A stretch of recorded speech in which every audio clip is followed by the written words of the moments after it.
Good evening, ladies and gentlemen. I am Mark Fishkin, the founder and director of the California Film Institute. Thank you. Thank you. And it's my pleasure to welcome you to closing night of the 10th DocLands Film Festival. It's been an incredible 4 or 5 days, hasn't it? Such amazing films, and it took a lot of people to make this happen. I want to thank our donors, all of our donors, many of them who are in the room tonight, from foundations to individuals, to our members, our very important members. It's a fantastic community of thousands of people. And if you're not a member, please look at what we have to offer. Things like DocLands, this theater all year round, the Sequoia, on, and our special educational program, which, if you're not aware, had a great presence at this year's festival, as it did at Mill Valley. I was looking at an environmental film on, I think it was the Thursday or Friday morning, and I went to the men's room, and I ran into a teenager there from high school, who was one of the people in the audiences. And I asked him how he enjoyed it, not knowing what kind of response I would get. And he went on for about 5 minutes about his love for science, how important this movie was, and how happy he was to be here in the Rafael Film Center seeing these films. As I said, it takes a lot of groups to make this happen, but I also want to point out one of our newest employees, our new artistic director, Rose Kuo. Rose?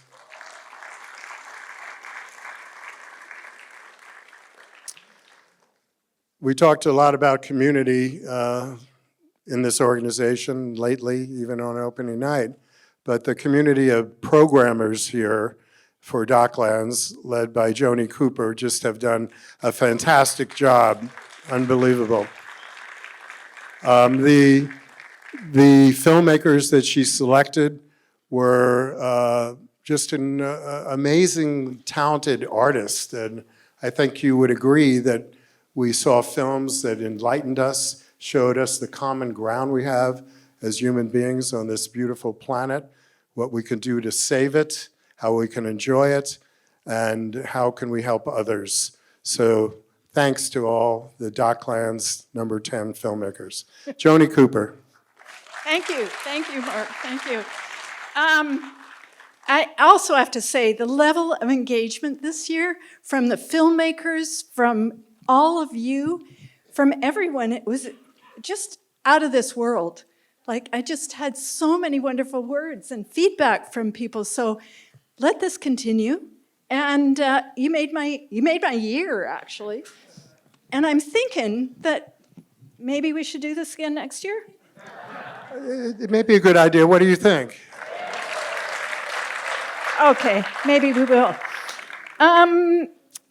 I would also like to thank, we've got a couple community partners tonight, Sweetwater Music Hall and Red Devil Records. They've done a great job of getting the word out, which is fabulous. Please silence your phone before we start.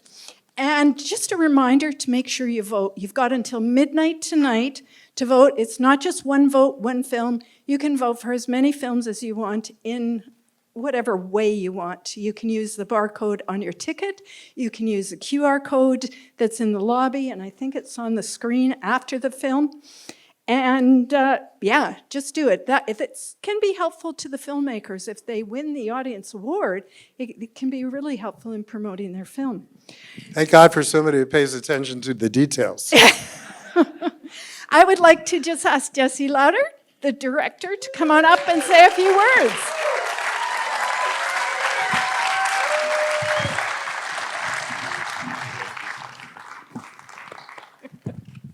All right, hello everyone.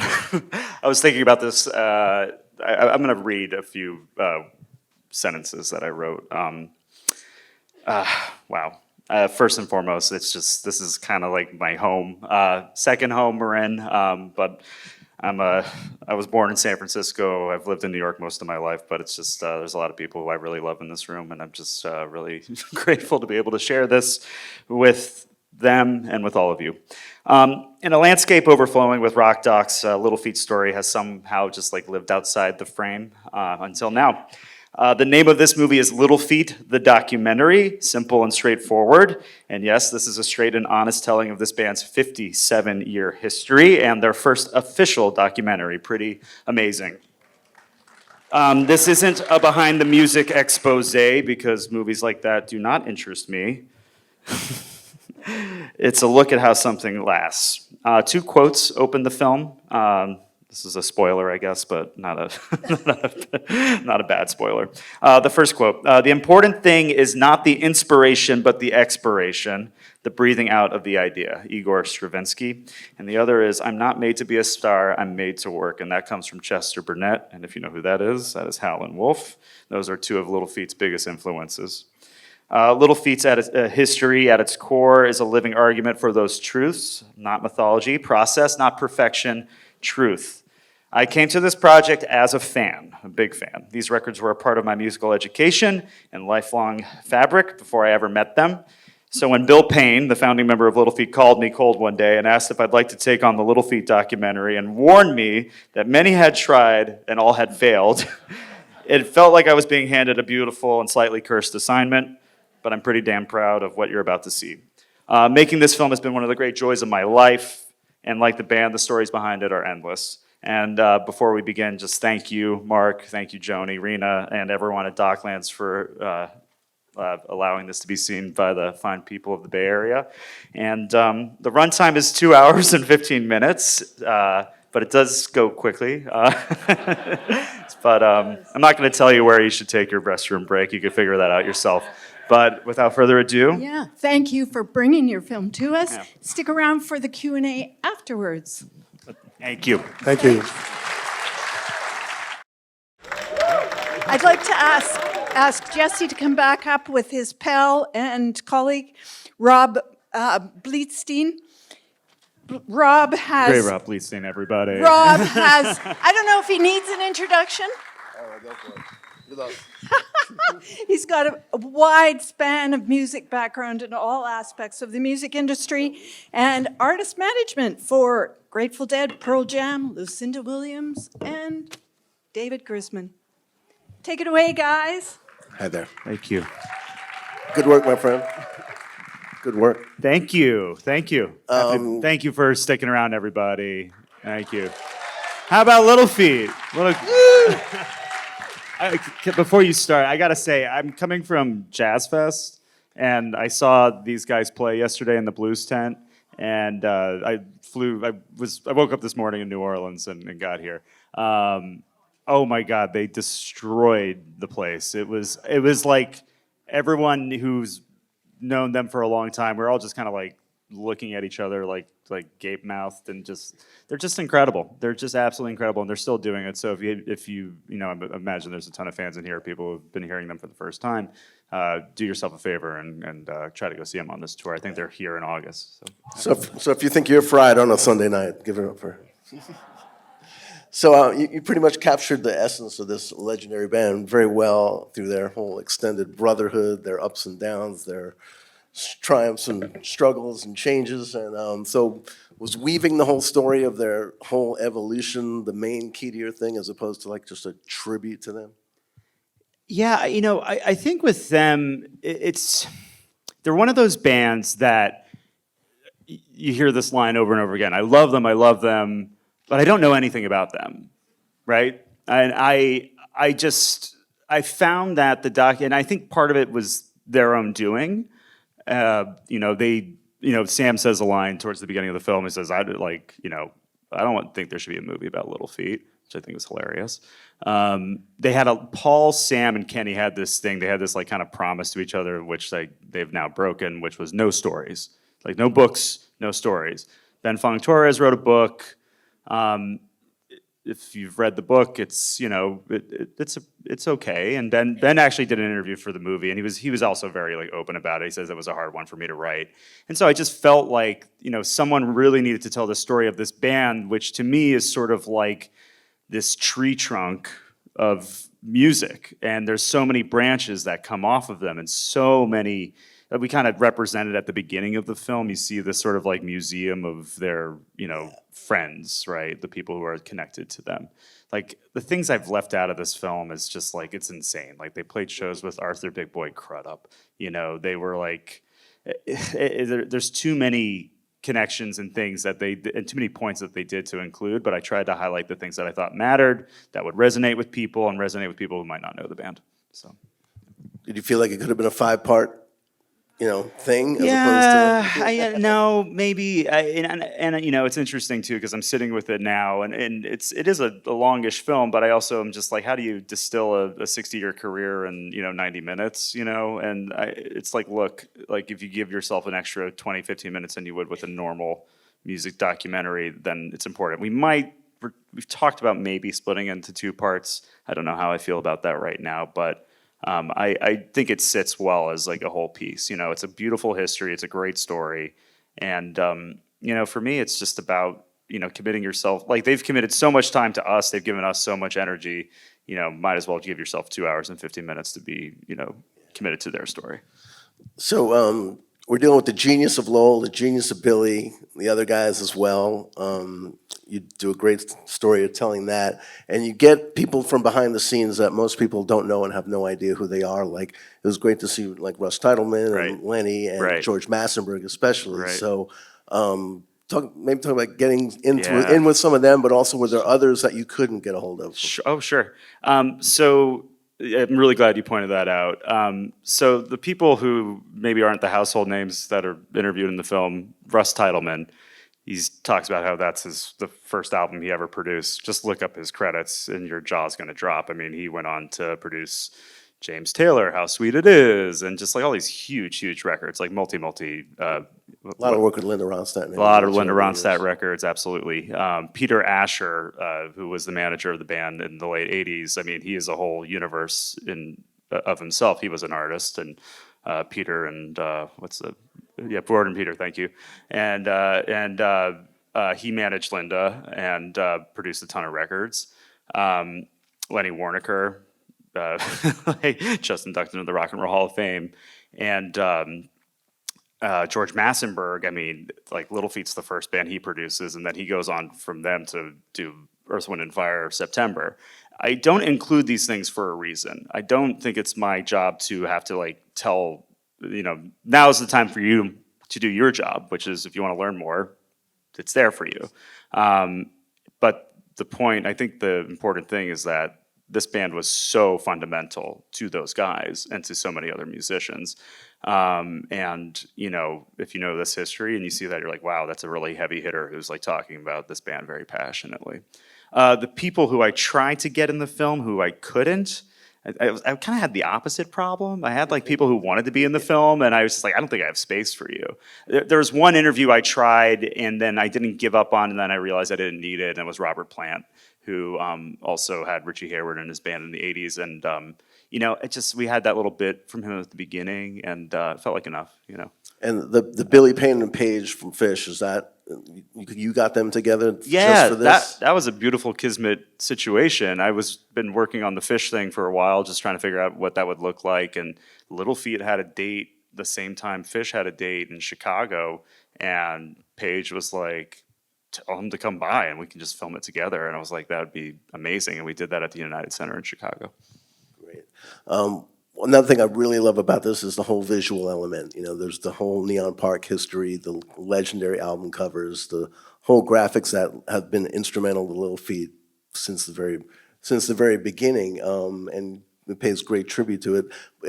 What really flows through the movie is this animation that you got, which really Neon Park is no longer around and with us, and sadly couldn't talk to him about it in this film.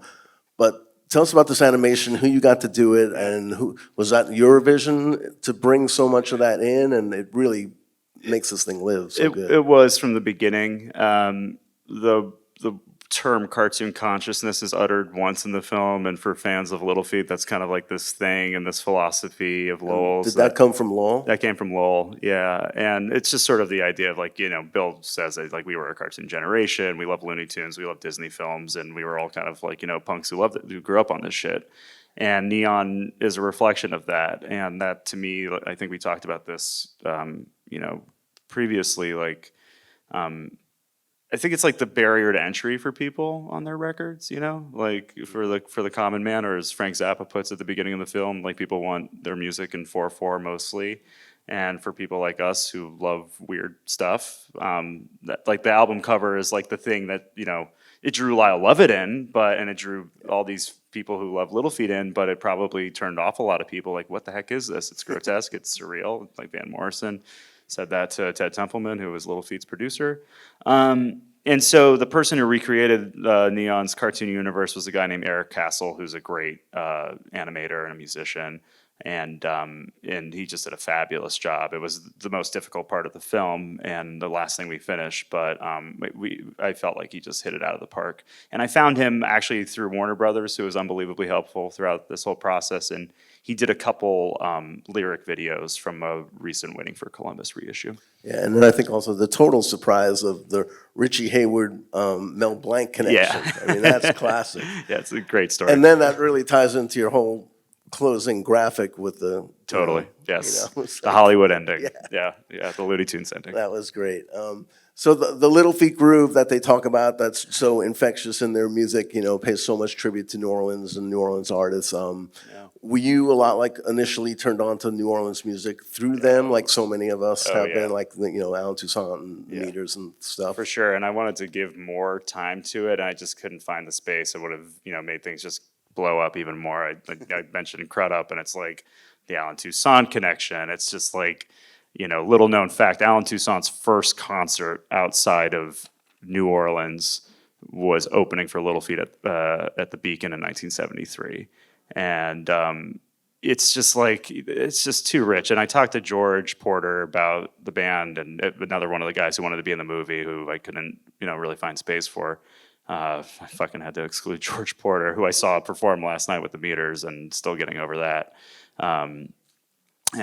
Just incredible. And like, like I have the photo with Lowell and AT, and you see Leo playing with Robert Palmer on Sailing Shoes, and we have the Sneakin' Sally. That's the Meters with Robert Palmer and Lowell George, and then like freaking Lowell's the slide guitar player on Just Kiss My Baby. I mean, come on, it's like that section was very important to me. I wanted, there's some weird choices in there.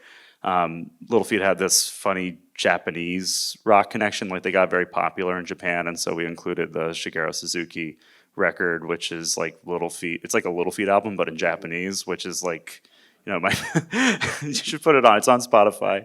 It's a fabulous record. I don't know any of the words or what any of it means, but it's like listening to a Little Feat album with a Japanese vocalist. And so there's like this history of that, and Van Dyke was involved in that too. So there's more side stories that I couldn't include. Right, I love that. When you're passing out albums to everybody in this film, how worn they are. Yeah, the right. covers are. Yeah. That's your. Those were my your records. collection. Yeah, Okay. yeah, totally. Well done. Yeah. I love how much is focused on Waiting for Columbus too, because it's truly one of the greatest live albums of all time, and it's recognized by everybody. They were sort of almost ready to implode. There was a lot going on at that time. Right. Tell me about your approach to that period right after that, leading into Lowell's solo venture, and then of course after dealing with the main guy leaving is just not an easy thing to broach, and you sailed through it pretty good. Look, I don't know if I had like much of an approach as to what everyone gave me. I there's a lot of stories too. I wasn't interested in a lot of the things that are been out in in public for a long time.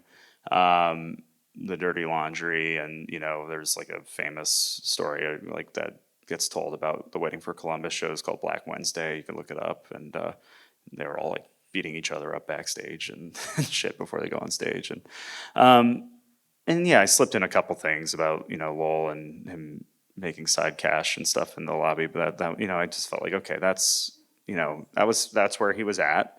And it's a very, to me, like what's so sad about it is just how unremarkable it is, right? This is a guy who was really struggling, and he died a very, like just, and tragically too, on top of it was like, Elizabeth and Yara were in the room as well.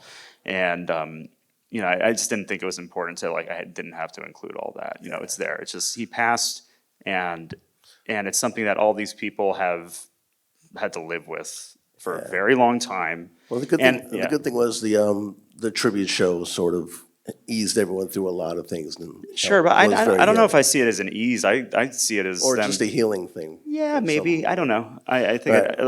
I'll finish my point on that. I think the point that I'd like to make is that, like, it's taken a lot of time for them to get around to it, and this was, to me, it was a therapeutic opportunity for them to talk about it. And Bonnie and Jackson they've seen the film, and they are just like, they're unbelievably, thankful and grateful, and they talked about how, handling that very sore subject was very, important to them. So there you go. All right, we've got very limited time for Yeah, a couple sure. of a question or two, if anyone's got anything for Jesse. Yeah. You want to call? Yeah. You do it. Okay. Or whoever gets to the first mic first. Who? Where? Microphone. Hi. There we go. Thank you for this film. Thank you. My question is, who wrote the rock and roll church monologue at the end, and what inspired it? I did. What inspired it? I worked in a church in college, and I learned what a narthex was when I was in college. And then I was a sound engineer. My background is in sound and music production and live production before I started figuring out how to make movies, and which I'm still figuring out. And I went from working in a church to working in a synagogue for a very long time. Yeah.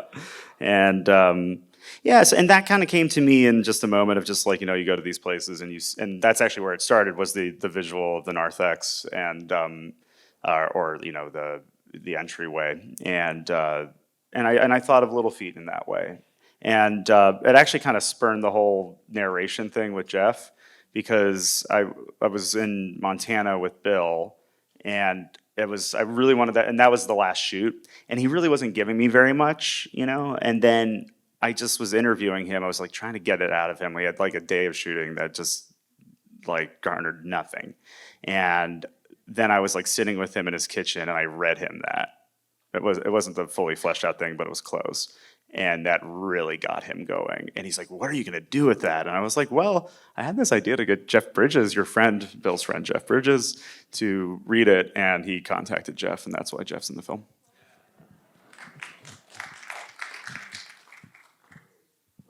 Hi, I thought it was absolutely fantastic. Thank you. You very much. I was just wondering, where would be the next opportunity for us to see it again? There was so much in it that I would love to see it a couple more times. It's very dense. I hate giving this answer, and it's not I don't know. We are working on it. This is a very, very early screening. You are the third audience to ever see this. Of anyone. We did it in Montana at Big Sky. That was the premiere. We screened it in New Orleans last Wednesday with the band, and basically people were very close with them and some friends of mine. And it was a very emotional screening. This was great. I loved hearing everyone's response. You guys laughed in most of the places where I wanted you to. A few misses. We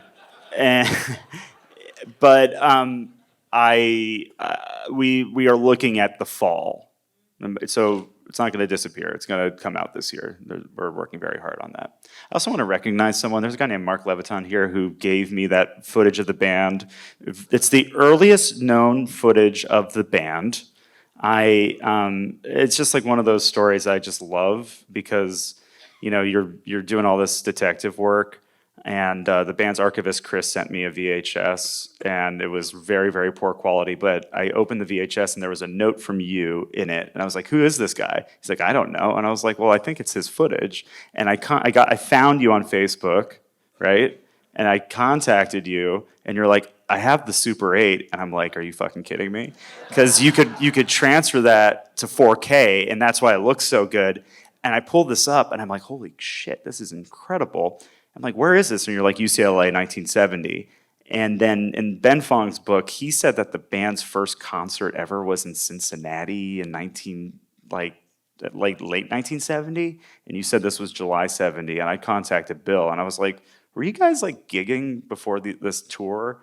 Like, is it possible? Like, you guys were playing a bunch of shows? He's like, yeah, I think that probably makes sense. And it's like, so Ben Fong's history was totally off in the book, so you helped correct the record with that. So thank you, and it's great to meet you. Thank you for providing that. And that's what Freddie says that was like at some. Oh, the party, yeah, and we left out a few things too. It was actually Jimmy Webb's birthday party, and Ringo Starr sat in at the first Little Feat concert. Like, so random. So, yeah, I know. Yeah. All right. Right here? Yep.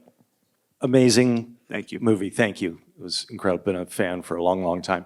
I was curious about the Sean Murphy period, which is Sure. pretty much the Little Feat period that I've never listened to, the only one. And whose decision was it to keep that kind of, it was very short mention. She shows up a couple of times in kind of the, the lineup. But was that your decision, or was that a band decision? To Everything kind of was limit? my decision, so I'll put that there. But it's very, no, the band, and I thought it would have been disrespectful to not include her in the film. She was in the band for a very long time, and the first time I saw them was with her, actually. But fabulous singer. We toured with Bob Seger for a long, long time, and she hasn't been in the band for a very long time. And so I thought I would do a disservice, and it would be very disrespectful to not like at least give her a moment. Yep. Okay, last question. He's eager.